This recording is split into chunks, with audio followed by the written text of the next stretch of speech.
আসসালামু আলাইকুম, শুভ সকাল সবাইকে। আজকে পবিত্র ঈদ উল ফিতর, আর মাত্রই আমরা ঈদের নামাজ শেষ করলাম। প্রবাসীতে এই প্রথম ঈদ, আর ইউরোপের মাটিতে। এখানে ঈদ বলতে তেমন কিছু বুঝতে পারতেছি না, শুধু নামাজটা পড়লাম, এতেই আল্লাহর কাছে অনেক শুকরিয়া যে কসোভোর মতো একটি দেশে ঈদের জামাত পড়তে পারছি। অনেক মানুষ একসাথে, দেখতেই পারলেন জামাত পড়লাম। মনটাই এমনিতেই খারাপ। প্রত্যেক বছর আমার নিজের একটা বাইক থাকে, আজকে পরিবার নাই, বাইক নাই, নিজের দেশ নাই, সব কিছু মিলিয়ে মনটা খুবই খারাপ, যেহেতু ঈদের দিন চলতেছে।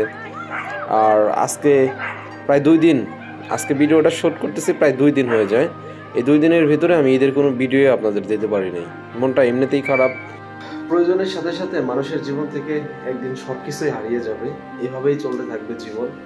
আর জীবন থেকে অনেক কিছু হারিয়ে যাবে টাকার কারণে। আর আজকে টাকার জন্যই পরিবার, নিজের দেশ, নিজের শখের জিনিস সব কিছু ত্যাগ করে এই বিদেশের মাটিতে পড়ে আছি এখন রুমে। আমরা কিছুক্ষণ আগে খাওয়া দাওয়া করলাম। আমাদের এখানে পাকিস্তানি ভাইয়েরা আসছিল, ওরা কাশ্মীরি বিরিয়ানি রান্না করার চেষ্টা করছে, সেটা রান্না করতে খাইলাম। এখন আমাদের এখান থেকে এই টুকটাক বাইরের ভিউ দেখা যাচ্ছে, এটা দেখেই সন্তুষ্ট। হয়তো বা বিকালবেলা একটু ঘুরতে বেরোবো। আর এটাই হচ্ছে আমাদের বাসার সামনে।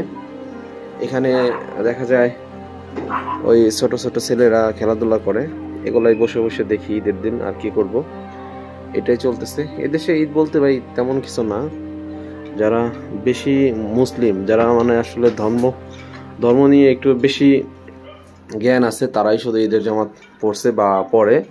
তাছাড়া এদেশে ঈদ বলতে তেমন কিছু বাংলাদেশের মতো না যে ঈদের সময় সমস্ত জামা কাপড় কিনতে হবে বা একটা আনন্দ, একটা উল্লাস, সেই উল্লাস এই সমস্ত দেশে নাই। আর আমার পিছনে ওই সেই বড় পাহাড়, ওইখানে আজকে বিকালবেলা ঘুরতে যাব, একটু চেষ্টা করব ঘোরার জন্য, ওইটাও আপনাদের একটু দেখানোর চেষ্টা করব। এই তো ভাই জীবন, এই তো চলতেছে, এইভাবেই চলবে। কতদিন এভাবেই থাকতে হবে প্রফেশন মাটিতে, আল্লাহ পাকি ভালো জানে।